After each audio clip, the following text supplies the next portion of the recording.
Anak-anakku yang terkasih, Bapak, Ibu guru, para orang tua yang dikasih Tuhan. Dalam hidup kita sehari-hari ada ungkapan, kalau misalnya kita suatu ketika memerlukan pertolongan dalam situasi sulit, kita nggak tahu mau berbuat apa, seolah-olah tidak ada orang yang menolong atau membantu kita. Tetapi tiba-tiba di tengah situasi seperti itu, ya misalnya saja ya kita memerlukan uang cash yang harus segera kita miliki, perlu untuk membayar sesuatu gitu ya. Misalnya ini. Nah, tiba-tiba ada orang yang tidak kita sangka-sangka datang kepada kita, kemudian memberikan bantuan, memberikan pertolongan. Ini ya, aku bantu untuk kamu gitu ya. Wah, pastilah kita, orang yang dalam kesulitan itu pasti merasa senang. Kita merasa senang dan kita spontan akan mengatakan, terima kasih Tuhan, Engkau telah mengutus malaikatmu. Rupanya orang yang datang kepada kita memberi pertolongan pada saat yang tidak disangka-sangka itu sering kita katakan sebagai malaikat. Karena memang dalam bahasa kita sehari-hari ya, yang namanya malaikat itu tugasnya adalah menolong. Pertama-tama, menolong pada saat yang tidak disangka-sangka. Karena banyak orang itu tidak sadar kalau ada malaikat. Sadarnya ada yang lain, Google Map gitu ya sadar, media sosial sadar, tapi malaikat itu kadang-kadang tidak disadari. Bahkan ada yang mungkin ini cerita dongeng gitu ya. Tetapi dalam kitab suci malaikat itu jelas sekali disebutkan di sana. Jadi malaikat itu ciptaan Tuhan. Selain manusia, Tuhan juga menciptakan malaikat. Dan kita percaya sebagai orang Katolik bahwa masing-masing dari kita itu memiliki malaikat pelindung. Tuhan memberikan kepada kita malaikat pelindung. Masalahnya kita sadar atau enggak? Kan sekarang ini seringkali yang terjadi orang itu kan cuek, bosan gitu ya. Itu dua kata yang paling sering disebutkan. Cuek atau bosan. Nah, orang kalau cuek itu tidak akan memperhatikan situasi di sekitarnya, apalagi malaikat yang bentuknya bukan kelihatan seperti itu.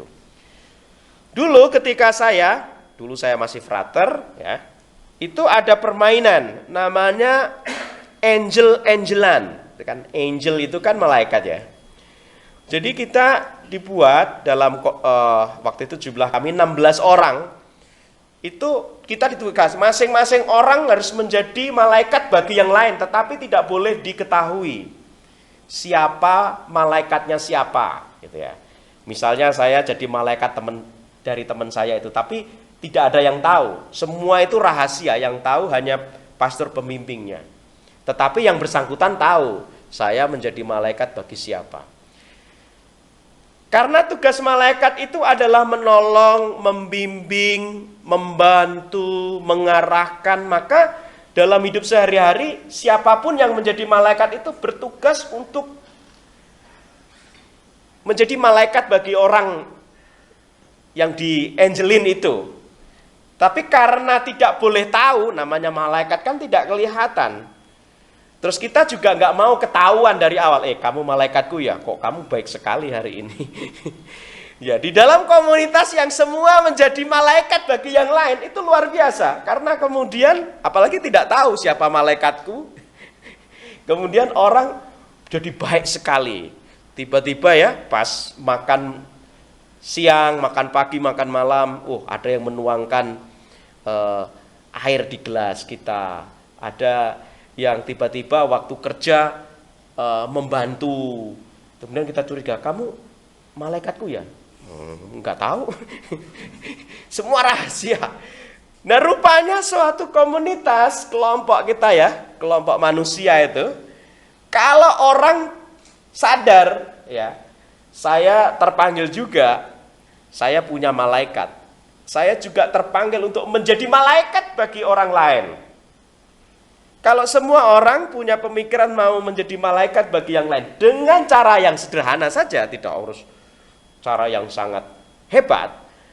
Kemudian yang tercipta di dalam komunitas itu, orang jadi peduli satu sama lain. Ya. Orang tidak lagi egois, tidak lagi cuek, ya. Saling memperhatikan, saling membantu, saling menolong. Nah, kemudian karena ini permainan, kadang-kadang ketika di akhir bulan itu kemudian disuruh nebak malaikatmu siapa? Hampir semuanya salah. Mengapa salah? Karena semua melayani.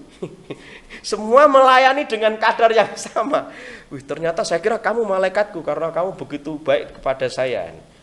Kemudian pesan dari pastor pembimbing, semoga kita bukan hanya dalam 1 bulan ini menjadi malaikat bagi yang lain, tetapi untuk selanjutnya, untuk kehidupan selanjutnya, kita mau menjadi malaikat juga bagi orang-orang lain. Yaitu pribadi yang mau empati, mau solider, mau membantu, mau mengarahkan, mau menolong, hidupnya bukan untuk dirinya sendiri. Kalau semua orang punya sikap seperti malaikat ini, maka kehidupan kita menjadi kehidupan yang penuh pelayanan, penuh kasih, penuh sukacita. Itu kan kehidupan malaikat ya. Kita adalah manusia. Nah, itu persoalannya. Manusia banyak dosanya, banyak kelemahannya. Ya, kalau kita orang-orang yang lemah, seringkali kita egois. Maunya semua yang ada di dunia ini melayani aku. Maunya aku menjadi pusat dari dunia. Ya kan? Kalau kita lihat di media-media sosial kan, maunya kan saya menjadi pusat. Maunya orang lain itu jadi follower saya. Kalau saya harus memfollow orang, nggak mau saya. Harusnya mereka menjadi follower saya, kan begitu logikanya media sosial. Tapi logika dari Tuhan Yesus, berita gembiranya, kalau mau menjadi yang terbesar dalam kerajaan surga, Tuhan Yesus memanggil anak kecil, menempatkan di tengah-tengah para murid itu, kemudian berkata, barang siapa sungguh jika kamu tidak bertobat dan menjadi seperti anak kecil ini, kamu tidak akan masuk dalam kerajaan surga. Artinya apa? Ya. Kita diajak untuk bertobat dan menjadi seperti anak kecil. Seperti anak kecil bukan menjadi kekanak-kanaan, tapi sikap anak kecil itu, saya masih ingat dengan keponakan saya, kecil, ya, dengan papanya, anak kecil ini, ketika main dengan papanya dilempar-lempar ke atas, ya, dilempar ke atas, bukannya takut malah ketawa-ketawa. Dia ketawa karena apa? Karena yakin akan ditangkap oleh bapaknya. Coba kalau dilempar terus nggak ditangkap kan pasti bahaya. Begitu juga ketika main di kolam renang, suruh lompat. Padahal dia kan kolamnya kan dalam ya. Lompat saja dia, karena dia tahu ada ayahnya. Ayahnya yang pasti akan memegang dia. Dia tidak akan tenggelam, dia tidak akan jatuh, dia tidak akan ada dalam keadaan bahaya. Jadi anak kecil itu percaya sekali. Juga di rumahnya mas saya itu, temboknya itu penuh dengan coretan dari anaknya itu. Dan suatu ketika anaknya ini bilang bahwa, papa saya bisa menggambar, bagus sekali. Papanya dikira bahwa dalam satu kertas ditulis, ternyata gambarnya di tembok. Gambar naga. Gambar naga di tembok lagi gambarnya. Tetapi bukannya marah gitu ya. Bukannya marah, tetapi bagus. Lain kali di kertas saja ya gambarnya. Anak kecil dia tidak takut dimarahin, dia tidak takut karena dia yakin dengan bapaknya yang selalu mencintai, mengasihi, dan menjaganya. Maka kita semua juga dipanggil untuk bertobat dan memiliki sikap iman kepada Allah Bapa di surga. Dan kita untuk menjadi yang terbesar, jadilah malaikat bagi yang lain dalam situasi-situasi keseharian dalam tindakan-tindakan sederhana. Kemarin kita baru merayakan pesta Santa Teresia dari kanak-kanak Yesus yang mengatakan ya, melakukan perbuatan-perbuatan kecil dengan cinta yang besar. Nah ini adik-adik kan bisa kan, perbuatan-perbuatan kecil itu kan banyak ya. Perbuatan kecil membantu mencuci piring mamanya, ya kan, membantu membersihkan rumah, kecil-kecil ya, menyiram tanaman. Tetapi ketika menyiram tanaman bukan dengan muka muram, bukan dengan bersungut-sungut, bukan dengan terpaksa, tetapi melakukan itu dengan cinta yang besar. Ya, itu bagaimana? Kalau menyiram tanaman, seolah-olah bicara sama tanaman. Aku kasih air ya, pasti kamu merasakan kesejukan. Haus, kayak orang yang haus, dikasih minum. Pasti seneng kan? Diajak bicara. Tapi jangan ngomongnya jangan kedengeran orang. Kalau kedengeran orang ini dikira gila kita. Kita ngomong sama tanaman. Dan tanaman itu nanti akan berterima kasih kepada kita. 1 hari 2 hari akan tumbuh. Begitu bagus mengucapkan terima kasih. Ya, tanaman aja bisa mengucapkan terima kasih. Apalagi kita. Ya, sama. Kebaikan yang kita terima dari orang tua, apapun itu, ucapkanlah terima kasih. Itu sudah membuat senang, membuat hati gembira. Kita bisa melakukan banyak sekali perbuatan-perbuatan kecil. Ya.